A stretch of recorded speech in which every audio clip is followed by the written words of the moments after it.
Gathering as a Métis community with our Métis elders has the added bonus of intergenerational cultural continuity and kinship preservation. Having multiple generations of Métis participate in community gatherings has several positive results. Engaging with elders grounds our Métis community in Métis culture and is essential in transferring Métis knowledge from one generation to the next.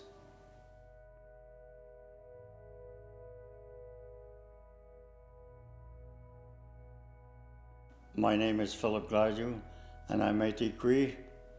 And the reason why I say it that way is because my first language is mainly Cree. And that's how I introduce myself. And I'm originally from northern Alberta, a little town called High Prairie. I left there in 1958 and I came to BC to work. And yeah, it's been a beautiful time up here. Raised a family northeast of British Columbia here, a place called Chetwynd, Dawson Creek, Fort St. John, all those areas. I worked in all those areas for many, many years, and that's where I raised my family. I have 3 daughters and 2 grandchildren. And Métis culture is identity. If you know your culture, you know who you are. You can't just walk away from that and live it from the material side of history. And once you start to understand where we come from, we have to always go back there, always, because we're connected to those lands. I didn't learn that much in school about Métis culture because I was already in it. I grew up in it, I was born in it. And a lot of times people ask me, when did you know you were a Métis? And I used to say, oh gosh, you know, for me it was, no, I grew up in it. I knew I was a Métis the day I was born, the day I could remember, because it was instilled in us, in a community again. So in school, we had books out there, and we're still having books today. All kinds of material out there, just full of it. But that's okay too. We learn a little bit about that. But we learn it in a higher level of material side, not the cultural side. And that's what's missing. It's okay to learn it there. But when you're in a community at home, talk about your culture. Talk about who you are, your grandparents. Talk about those stories. That's what's going to bring you together, is those stories with your elders that lived it. So that is kind of my direction. And it's, you know, it's going better and better. It's getting better and better. That's what I can say. And we have to keep going. But let's not lose that foot from the culture. Well, how I pass on my knowledge is what I learned since I was a kid or a boy, how the elders is so important. That is my foundation of who I am today. And in order to help the younger people move on in their life to find their direction, who they are, the elders need to pass that knowledge on to support those younger people. They'll decide which direction they want to go with that. And for me, I've been passing my knowledge on how I grew up. The knowledge that I'm talking about, it didn't really come from a book. It came from a place where it's very genuine, people living it every day, a community of people helping each other and helping their children to understand who they are. And so it's always exciting to pass your own history. And I think that's the best way to do it. You need your elders to talk about how they grew up, where they came from, and some of their struggles or some of their successes. We need to pass that on so that we stay strong as communities. It's going to take communities to do that. It's not going to take some university to tell us that. It's never going to happen. So we need to take it on and use the elders. Elders is a key foundation of Métis people. And if you don't have elders, find an elder. There's a lot of good people out there that know knowledge of different ways, not only the way I'm talking about it, but there's a lot that know about moving forward as an individual Métis person. And to find your own identity is the key. So here's what's going to bring people together. Have some picnics, little functions like that, you know, and you can have guest speakers. Get your elders, someone that are knowledgeable about it, Métis life, history. Let them do a little speech about maybe how they grew up. That's where it goes. That's where we learn. So I think it's important we keep that up in the community. Yeah.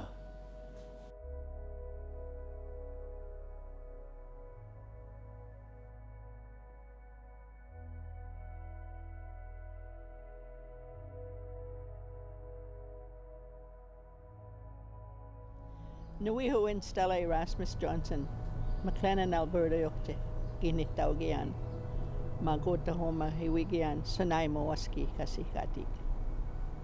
Hello, my name is Stella Erasmus Johnson. I am Métis, a Cree speaker. I was born and raised in a small community called McLennan, Alberta, part of the Peace, but I now reside in a beautiful territory, the Sanaimo people. I've been here for 34 years. Tansei Kiawao, Bruce Dumont, Disnikashan, Kieta, Apatogasan, Mill Bay, BC. So I'm Bruce Dumont. My name is Bruce Dumont, and I live in Mill Bay, and I am a Métis elder.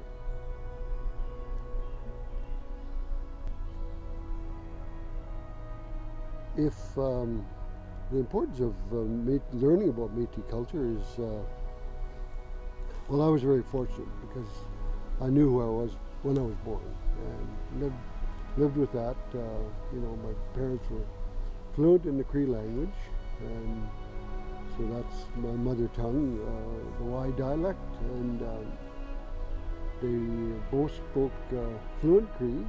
English was a second language to both of them. So with that, taught all my children, you know, who they were and where they were from, and so if you don't have that base of where you're from, we always have to know who our ancestors are and where we come from, and we should never forget that. You know, we always gotta respect that. You know, here we are, and as Métis people, and we have inherent rights like First Nations and Inuit people, you know, and so we have to be very proud of our ancestral connection to the Métis homeland and our Métis people. You know. Well, for myself, I was raised by my grandmother, and that's where I learned the Cree language from her. We always knew that we were half-breeds, that's what they called us. We were the Métis. The word Métis didn't come till later, but we knew that we were half European because of on my mother's side. There's Cree on both sides of my mother and father, but there's also German from my mother's side, and then on the Erasmus side, which is more like European, Scandinavian. So we knew that we were Nihiawak is what they call us, the Cree people, or Cree-speaking people. And I think the children nowadays are very lucky because they're having it in a school system. They're able to learn some of the Métis culture and language. We were never had that opportunity when we were going to school. Maybe if you got to grade 10, there was just a little paragraph about Louis Riel, and you know, there was nothing there. Now with the media, the technology, it's such a great opportunity to really work towards it. And a lot of people are just finding out that they're Métis, because also our parents didn't let us know that we had some First Nations because of the ridicule and the shame and the abuse that they went through. And they didn't want us to go through that, and that's why a lot of times when we'd ask, well, how come Auntie looks a little bit darker, or Uncle looks darker? Oh, he's French, or he's, you know, we're French, or we're Italian, or Mexican, or something, but never saying that there was First Nations until later on, and then they would. So that's why there's a big surge now that we've got Métis people. Some people say coming out of the woodwork, but it's because now their identity, a lot of people are searching their identity, and it's important to know who we are. And be very difficult. Yes, I'm a Cree speaker, a Michif speaker, but certain words we just don't have you can't translate some English to, and you have to find the meaning, the cultural meaning of that word that you gave me in English. I have to look for it and trying to think, okay, how would Grandma say it, or how would Phil, or how would Bruce say it? Because sometimes I'll phone and say, you know, so you have to find the cultural part of that word in order to share it. That's where I find it difficult sometimes to. It's just it's cultural, you know. You got to know where that word came from, because our language is very distinct and very what do you call Descriptive. Descriptive. It's you know, and it describes our culture. Ideal vision is that we could wear our sashes, our clothing, show our pride. I mean, it is coming, but we still need more of that opportunity to learn more of Métis specific, our heritage, learn about our ancestors, our Louis Riel, Gabriel Dumont, all our heroes, the artists that are out there. The schools should start sharing that Métis artists that we have, hockey players, sports, all kinds of entrepreneurs. They should start having this in their curriculum, and where the people live, what areas they came from, and it's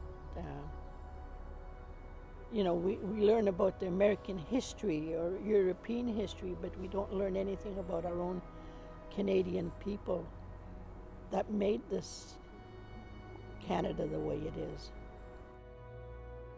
I guess the vision about making it mandatory in the education system and the ministry, that, you know, here's a section that each school is going to have to teach about Métis and, you know, who they are, because, you know, in the Constitution we're one of the, you know, the 3 indigenous peoples of Canada. You know, it's not just First Nations, the Inuit, and Métis. So I think it's really important that is stressed, that we've got to learn about the Métis. Yes. Ken Pruden uses artifacts to connect with his Métis culture. Not only do the artifacts hold meaning as symbols of identity, Ken shows how the artifacts are also rooted in our contemporary history as well. My name is Ken Pruden. I was born in Tyndall, Manitoba in 11th of June 1937 in an old log house out on Highway 44 heading for the Ontario border. I mainly grew up in Selkirk, Manitoba, where Lord Selkirk and the settlers settled. I took my schooling there. And I lived there till I was 18 years old, and then I joined the Royal Canadian Air Force. And I served for 26 years in the Royal Canadian Air Force across Canada, and 3 years in northern France. Now these artifacts, the canoe and the York boat, were made by my younger brother Gary Pruden. He lives in St. Andrews, Manitoba, and he's a retired stationary engineer. And it took him a year to build that York boat because it's exact scale. And he built 2 of them at the time, one for another elder here, whose ancestors built the original York boat. And then he had the brother that gave me the moose hide coat. He went out, and he's a hunter and trapper, and he went out and got birch bark for the canoe. So when he built the canoe, he built the model that was that the governor of Hudson Bay was using to visit all the different ports. And they're all made exactly to scale. If you look at the canoe, that's a birch bark canoe. It's a scale model of what was then known as the 5-fathom canoe. And it was built to carry Governor Simpson around to all the forts when he did his inspections. And he had 8 Mohawk paddlers, and they say their times have never been equaled. These canoes traveled all the way from Lachine, Quebec to the Mackenzie River, 4,300 miles. They paddled those canoes. Because in those days, the rivers and the lakes were the highways. There was no other way to travel. Okay, and that canoe, the lifespan on the canoe was about a year. So they had to keep building them because they were going through rough waters, and that's why they learned to handle boats in rough waters, because they knew they had to carry all that freight if they went ashore. So they learned how to shoot the rapids or run the rapids. Now the mucklucks you see here, they're moose hide, and they have the floral beading on them, you know, because if you look at the floral, the beading on my leggings and everything, it's floral. And the Métis were known as the flower beadwork people by the Cree, because our women beaded what they're familiar with, I believe, which was the prairie flowers. And if you look at the native indigenous beading, it's usually geometrical. Now the York boat itself, it wasn't called the York boat initially. There was a number of different boats they used on the rivers and streams around. But what happened at the York factory, a fellow by the name of Sutherland wanted to build a bigger boat because the canoes have a lifespan of approximately a year. And they had to have a lot of manpower to operate those canoes. So the fellow in charge wouldn't go for that. He wanted to stay with the canoe. So Sutherland waited till the fellow went on vacation, and then he built 2 boats. And he moved so much freight with them at that time that an order came directly from London and said, from now on we'll use York boats. But the York boat itself was called the Impossible Boat. And the reason it was called the Impossible Boat, they came to them and they said, okay, here's what we want. We want a boat that's got a shallow draft so it can go in fairly shallow water. It has to be really strong to bounce off rocks and take rough water.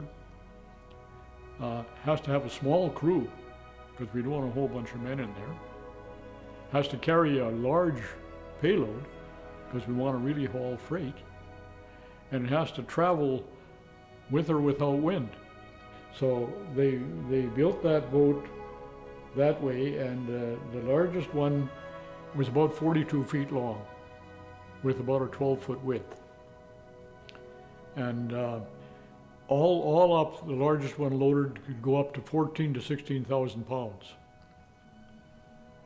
So that boat used to go in brigades, and they'd travel as far as 5,000 kilometers in brigades, hauling freight. And it was recorded that at one of the forts, they clocked 167 boats that passed them taking the furs out to York Factory. And it wasn't called the York boat until it started going to York Factory so often that it just got the name of York boat. So it shows you the resilience of the Métis people, how they reacted and what they handled. Okay. Portage Avenue in Winnipeg is known as the widest street in the country, and the reason it is that is that when the Métis moved, they had maybe 100 carts in a train. And what they did was they tied the halter of one oxen to the right rear corner of the wagon, and they staggered them. So one walker could lead 5 wagons.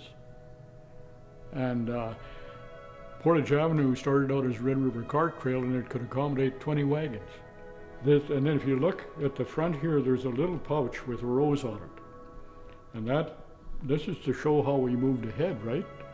We're Métis, but we're not still in the Dark Ages. That little pouch there is from Alberta. It's got the wild rose on it. It was given to me by the president of the Vancouver Métis when I was chair elder. That's a cell phone case. So you see, we're still moving ahead.